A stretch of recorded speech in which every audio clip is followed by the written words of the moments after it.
Bank, ठीक है, private bank, ठीक है, उसके बाद आता है कोऑपरेटिव बैंक, उसके बाद आते हैं NBFC, non banking financial companies. इनको जब पैसे की रिक्वायरमेंट हो, किसका दरवाजा खटखटाएंगे? वो आरबीआई का। तो यहाँ पे इसलिए मैंने बोला बैंकर्स टू बैंक, बैंक्स को भी उधार देती है, ठीक है।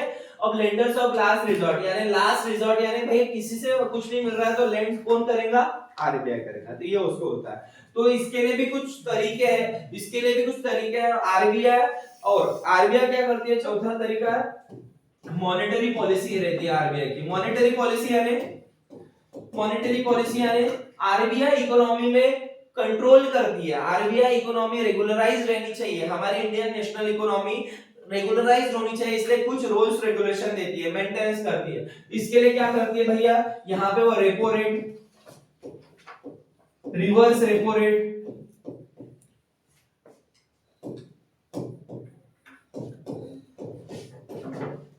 Open market operation,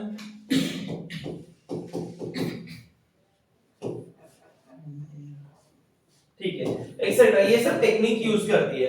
repo rate, reverse repo rate, ये क्या होता है भैया?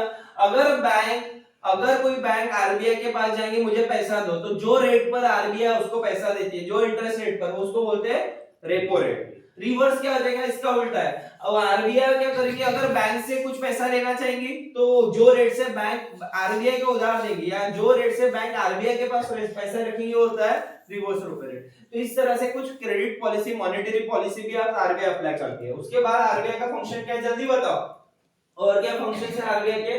करेंसी इशू करना, bankers to government and central bankers to bank, monetary policy का है। उसके बाद है हमारा फॉरेन एक्सचेंज मेंटेन करने का भी काम बैंक करती है। फॉरेन एक्सचेंज यानी फॉरेन के साथ, फॉरेन कंट्रीज के साथ जो डील हो रहा है उससे कुछ पैसा आ रहा है। अब वो पैसा रुपी में होगा क्या? नहीं, वो डॉलर में भी हो सकता है, अदर करेंसी में भी हो सकता है। या हम इंपोर्ट एक्सपोर्ट कर रहे हैं, हम यहाँ से कुछ चीजें बाहर से कुछ चीजें मंगवा रहे हैं, यहाँ से कुछ चीजें बाहर भेज रहे हैं, तो उसमें भी हमको लेन देन होगा। ये सब कौन मेंटेन करता है? आरबीआई। तो उसके लिए एक एक्ट है, फॉरेन एक्सचेंज मैनेजमेंट एक्ट 1993। तो ये एक्ट से मेंटेन होता है ये सब चीजें। और क्या करती है RBI? RBI rules and regulations बनाती है, रूल्स एंड रेगुलेशंस बनाती है, लाइसेंसिंग करने का काम करती है, लाइसेंस देती है। भाई सभी लोग कल से उठ जाएंगे मैं अपना बैंक चालू कर रहा हूं, ऐसा होगा क्या? नहीं, ऐसा होगा क्या? नहीं। तो पर्टिकुलर किसको बैंक बोलेंगे, किसको नहीं बोलेंगे, किसको लाइसेंस देना है, क्या क्राइटेरिया है, कौन से रूल्स है, कौन से स्टेटमेंट्स है आरबीआई को सबमिट करने, ये सब कौन करेगा? आरबीआई करेगा। ऑडिटिंग का काम करेगा, इकोनॉमी में जागरूकता लाने का। देखो जागो ग्राहक जागो, अभी आता है ना टीवी पर ऐड आती है, आरबीआई कहता है, ये कहता है 5 रुपए के नोट पर कुछ पिक्चर बना रहे हैं, हाँ, फ्रॉड होते हैं। इस तरह से मार्केटिंग करने का काम, लोगों को अवेयर करने का काम भी आरबीआई करता है। इसके अलावा भी बहुत सारे फंक्शंस हैं आरबीआई के, ये मेजर फंक्शंस है, आपको याद रखना है। आरबीआई के फंक्शन पेपर में आते हैं, ठीक है। नेक्स्ट चले, आरबीआई के फंक्शंस देखे, आरबीआई के काम क्या होते हैं ये देते हैं, ये पेपर में आने के चांसेस मैं 10 बार बोल रहा हूँ। इसका हेडक्वार्टर का है, याद रखना इसका हेडक्वार्टर है बेटा मुंबई में। पहले इसका हेडक्वार्टर कोलकाता में था, जब ये एस्टैब्लिश हुआ उसका हेडक्वार्टर कोलकाता में एस्टैब्लिश किए थे। फिर 2 साल बाद 1937 में इसको रिसेटल किए मुंबई में। इसके एट प्रेजेंट गवर्नर कौन है? एट प्रेजेंट गवर्नर कौन है? तो याद रख लेना, अभी इसके एट प्रेजेंट में अभी इसके गवर्नर है संजय मल्होत्रा।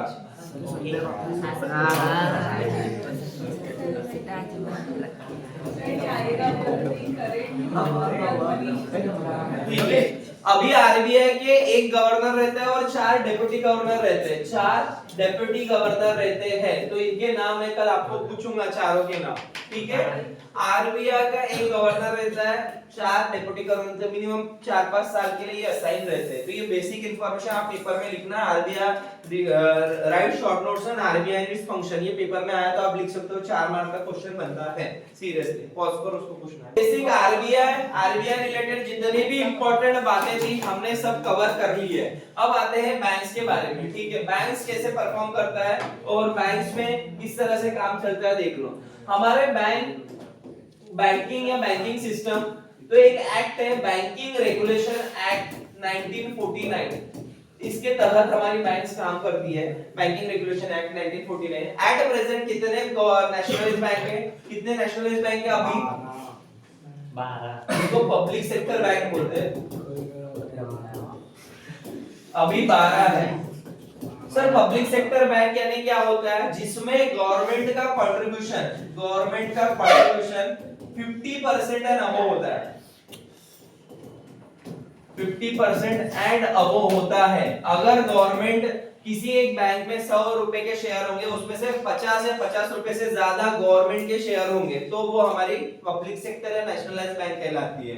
और बची हुई जिसमें प्राइवेट सेक्टर बैंक्स रहती है, प्राइवेट सेक्टर बैंक रहती है, ठीक है, वो बहुत ज्यादा है। इसमें example HDFC, axis, ICICI, yes bank, ये सब आपके यूनियन बैंक वगैरह सब गवर्नमेंट बैंक है। Bank of India, state bank of India, union bank, PNB Punjab national bank, syndicate bank, Punjab bank, Allahabad bank,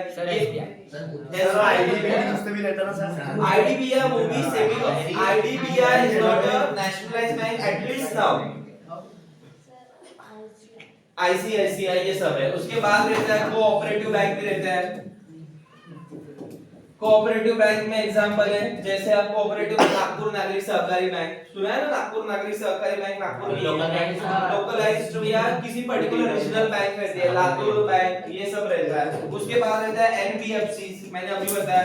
NBFC का फुल फॉर्म है नॉन बैंकिंग फाइनेंस कंपनी। अब NBFC में कौन-कौन आता है बेटा? जैसे आपने सुना एयरटेल पेमेंट बैंक, हाँ एयरटेल ने भी अपना बैंक चालू किया, एयरटेल पेमेंट बैंक। जिस तरह से इनको लाइसेंसिंग मिल जाती है, वो सब इसमें आते हैं। तो ये सब हमारे इकोनॉमी में एज अ बैंकिंग सिस्टम में काम कर रहे हैं एट प्रेजेंट। ठीक है, ठीक है। अब बैंकिंग का काम तो आपको समझा दिया मैंने, एक्सेप्टिंग डिपॉजिट, लेंडिंग मनी, किस तरह से चलता है। ठीक है, अब नोट्स पर आ जाते हैं फिर से। इस पर आपको थोड़ा वर्क करना पड़ेगा अगर बैंकिंग सिस्टम के बारे में क्वेश्चन आया तो। ठीक है, अब बैंक का काम देख लो। Deposit with banks, people often hold money in the form of bank deposit. For example, workers who receive their salaries at